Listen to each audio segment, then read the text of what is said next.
finish the session with a triple presentation by Francisco and Chris and Thor from University of Sussex, who will present a revolutionary new AudioWorklet-based signal engine for live coding language ecosystem. I think you had the chance to see them yesterday play, and they also have a workshop this Friday, which I presume is very well connected to this presentation today, allowing you to create your own programming languages based on this this web audio engine. All right. Hello, everyone. We're presenting the SEMA system and a paper called an AudioWorklet-based signal engine for a live coding language ecosystem. And you might have seen that ecosystem, the kind of bleeding edge of it yesterday in our performance. But we are the Sussex team, Francisco, Chris, and me, Thor, that are working on a project called Mimic, Musical Intelligent Machines Interacting Creatively. And it's a project with goldsmiths who are working on the machine learning aspect and the website and the MOOC. Durham, that is working on machine listening. And at Sussex, we're building a live coding language to combine machine listening and machine learning. And we are providing a live coding interface to these technologies. So, but the whole idea of the project is to bring machine learning and machine listening to the creative coder, the kind of regular creative person who uses JavaScript or other high-level languages to do their art. And we have this Mimic website where we have all kinds of projects where we can build interfaces or demo how to build interfaces for machine learning. But we thought that when we designed the project, we think actually that live coding is an interface. Live coding languages can be an interface to the machine, to machine learning, to machine listening. So a little introduction to live coding for those of you that might not know it so well. You saw, of course, quite a lot of it yesterday. But it is a new musical practice. It is kind of composing the piece and playing it at the same time. It is you're writing score, and your computer is the interpreter of the score, and you're playing. The coding language is the instrument, so to say. So it's a creative activity. It's something that you can do at home to relax, sit in the sofa, live code, make some music. But it's also this act of writing publicly, to share the code, to project it up, and to kind of communicate, democratize the process of making music. So in that sense, it's a public reasoning. You know, you're sharing your thoughts, your tests and trials, and your mistakes as well, you know. So it offers freedom, ownership, and control. It is real practice. It is not fake, like Norbert said about some music. You know, it is difficult practice. You know, there's nothing fake about live coding. So before we started to create the live coding language for SEMA, we were thinking, what kind of language will that be? And we asked people around, what kind of language do you need for machine learning and machine listening? And we made a survey, and people were talking, you know, some people wanted object-oriented, functional programming, all kinds of paradigms. They wanted it to be flexible, expressive, extendable, and good for prototyping. Documentation, examples, community, all these kind of typical things that make a language good. Or in short, brevity, simplicity, expressivity, flexibility, adaptability, and plurality. So for us, we started thinking, what kind of language is that? You know, how are we going to make everything possible? And to kind of echo Norbert's question again, yesterday, Why do we need another live coding language? And there is actually, I think we need hundreds of new live coding languages, because a live coding language is a high-level system. It's a conception of how to do a certain thing, domain-specific, but it's a mini language. And when you make music, you want to make something unique. You want to be different. You want to try, open up new dimensions of thinking. And that's where a new live coding language comes in. Because as Charlie pointed out yesterday, if everyone is using Tidal, everyone's music sounds like Tidal or Sonic Pi or Gibber or Ixylang or whatever, you know. So why not create a system where every language is designed by the user? So that's what we're trying to do. We came up with a system where people make their own live coding language, where their own kind of musical interests can be encapsulated in a small language that is maybe just a musical piece or a little instrument. It's not a kind of a solution to all your musical problems, but it could be a solution to one problem. And that's where we think it's important to create a framework for smaller languages. Okay, I have this. Okay. Thanks. So enter Sema, a live coding language design playground. So it's a meta approach to live coding language. So some of the design principles that you came up at the start of this design exploration was to have an integrated signal engine, which the meta language and the signal and the code that goes into the signal engine is integrated. We have simple sample signal processing to support physical modeling, filter design, sample rate transduction, which means that everything is translated to audio rate, like even if we intend to use sensor data in the future, everything is transduced to sample rate. We have pretty mostly no abstractions in the meta language, so the abstractions should be created by the user at user design level. And we're striving for, of course, what's the best trade-off of simplicity and flexibility, prioritizing the usability of the language design process for the user, the learnability to foster a smooth learning curve, and trying to balance all these trade-offs with an efficient implementation of an audio engine. So now, going a little bit back to how this fits in the overall Mimic goals, which is to integrate machine learning, machine listening, and audio. Some of the machine learning processes that we intend to use are real-time, on-the-fly machine learning workflows in which users train their own models locally, rapidly, and that they control the whole process. So there's this kind of a feedback loop in which the user, machine learning non-expert, actually provides data and the machine learning design parameters such as algorithm selection, hyperparameter selection, thresholds, providing guidance, and receives the predictions, classifications, clusters, and it steers the process as it goes along. So this was one of the first things that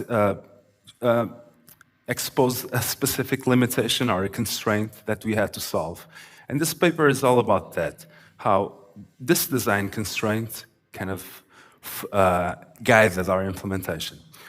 So I'm going to do a short demo that's going to highlight some of the problems that Christoph just talked about single-threaded applications, the script processor node. So it's an integrated, real-time interactive machine learning workflow for audio.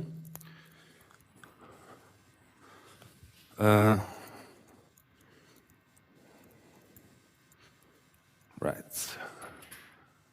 So, okay.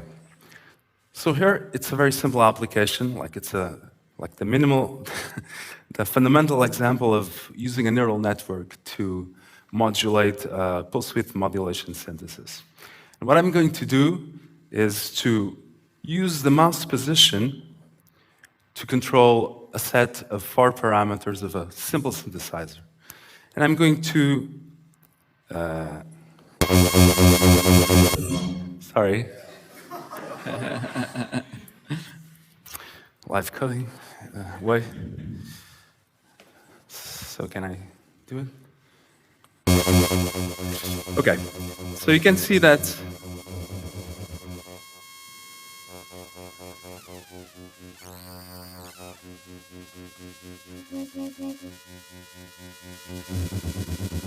right. So what I'm going to do is to test a machine learning, a very simple neural network to map between 2 sets of parameters. And this is like the bare bone example of an interactive machine learning flow.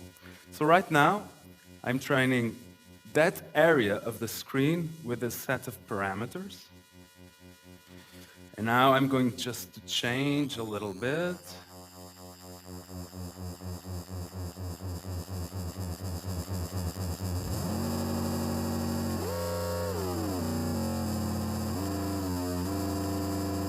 And I'm going to train the other area. So I'm creating a data set in real time with mouse positions, a stream of mouse positions. And now I'm going to train the model. And now it's running. So did you happen to listen to something strange in the middle? So if I train another area,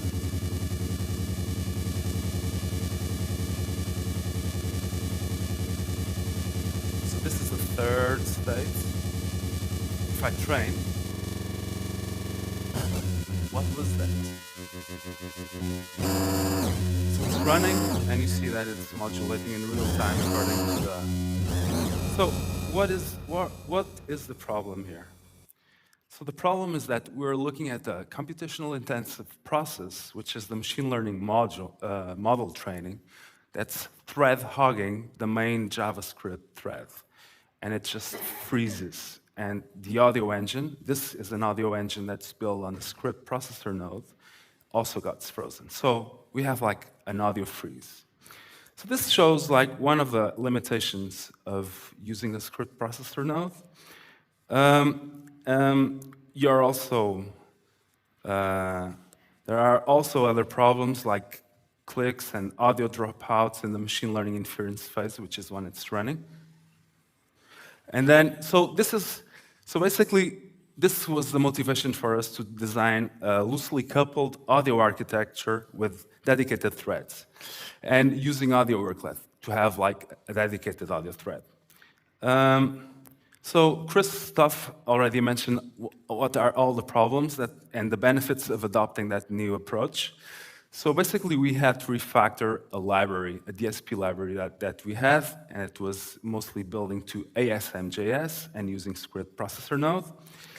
And the whole paper basically describes what's the rationale to build the audio engine in our solution, SEMA. So this is the overall architecture, and in red, you see that there's the audio engine with an AudioWorklet implementation.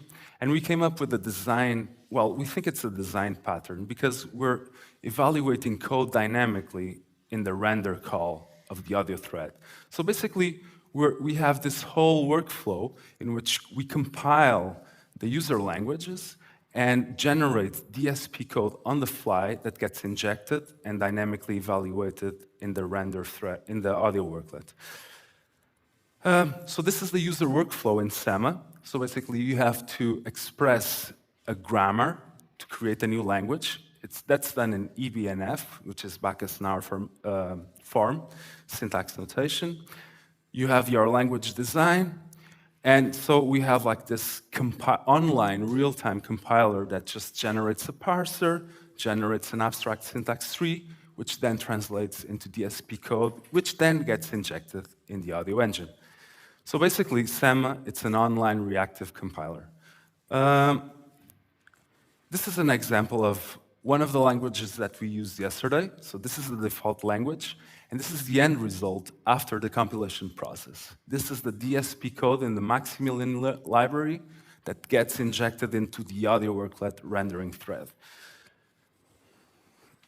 So we've got a couple of minutes. We'll just do a really quick demo of the system. So it's running here.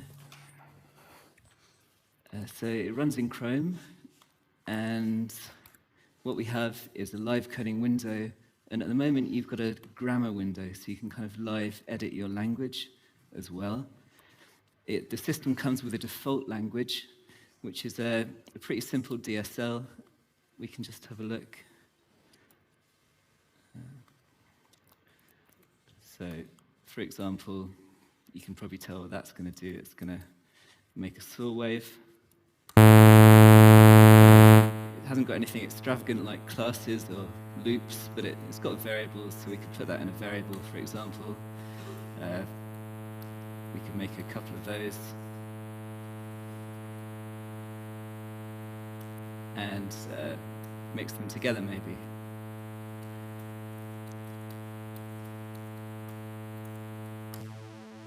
So, as a simple example, if you want to edit your language, you've got your language definition here.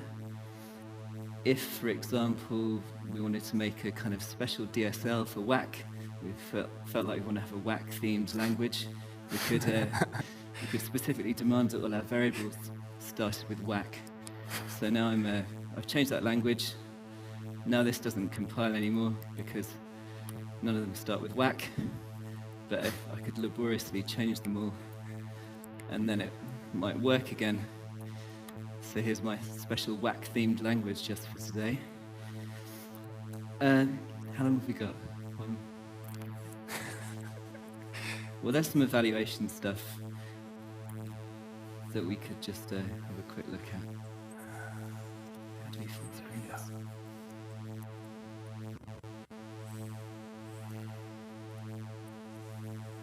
So we did some load testing. We made a special load testing language, which is just basically trees of sine oscillators, and you could just make these at random depths and fling them at the audio engine. So we wanted to just check that it's feasible to use this for live coding. In terms of load testing, we did this test where you'd get a latency if you injected a kind of a lot of sine oscillators, you get a latency that followed in the evaluation after you'd just done that code injection. So we can see we can kind of get up to kind of 250 sine oscillators, and then we get this big latency spike in the green here. So it's not going to be great for additive synthesis, but for a kind of typical live coding use case, that's going to be fine. Latency testing, so the time from when you execute your code to the time you're going to hear something, we can divide that up into 3 areas. Firstly, the pass time, so the time it takes to turn your code into an abstract syntax tree, and then the time that tree takes to turn into code, and then the eval time, so we send that code down to the audio worklet, and it calls the eval in JavaScript. So these are these combined times, and we can see that as the load gets heavier, up to kind of a couple of hundred oscillators, it's still all happening roughly under 20 milliseconds, so not really perceptible by the live coder. Yep, I think that's it. So that's the combined latency testing times, and that's it.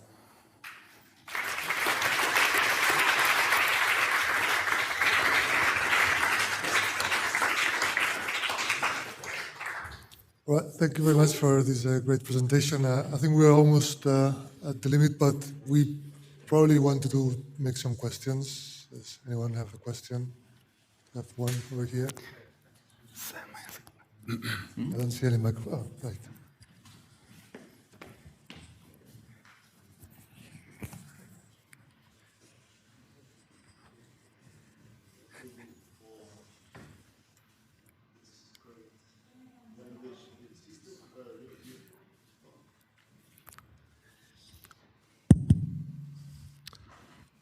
Thank you very much for creating this great system. and I'm very flattered by the choice of the name for it. What does it stand for?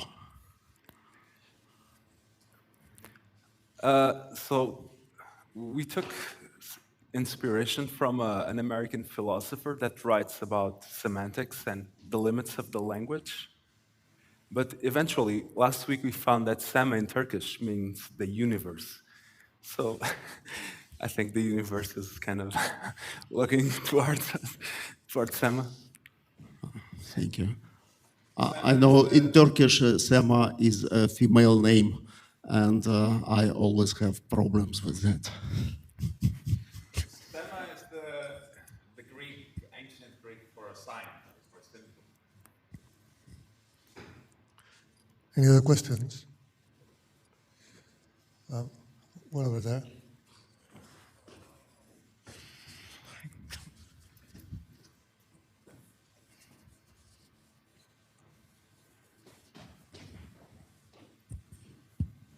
Hey, I might have missed something, but I'm just wondering, like, how easy is it to use lexers of different programming languages and build a Sema language out of it? We have our own, so we have one integrated lexer, which is called Mu, and that's what's used to actually, I can actually show. So when you're expressing the grammar, you have different sections. So for instance, here, can we, sorry, quick demo. Yeah. So in the white background zone, this is where we express. This is where we express the grammar. And you see that we have this zone, which is your lexer. That's where you define your lexemes or tokens for the language. And here it's where you define your grammar production rules and semantic actions which build the code. So we are using a library called Mu that just compiles your lexer that then gets passed to for the parser generation and uses nearly for the parser compilation. Any other question? I have a question for you. How would you define the sonic limitations of the system? So do you use like the web audio oscillators or Maximilian unit generators or something like that? What's the palette of sounds that you can use? So we use everything that's in Maximilian library. So the palette of sounds is pretty broad, really. There's a lot of different modes of synthesis in that library, and it's kind of growing as we pull things into it as we need as well. So it's quite transient, I guess. Right. Should we finish here before? Oh. Yeah. So if we go to the Git repo, Yeah. Right. there's the link, and there's an online version that doesn't work. That's because, but that's just a simple problem that we hope to sort out for Friday's workshop, because this is a multi JavaScript worker implementation, so everything is split, and we don't have workers cached. It's just a simple problem. We'll sort that out. But yeah, you'll be able to try tomorrow. Right. So that concludes the session. Let's thank the speakers again.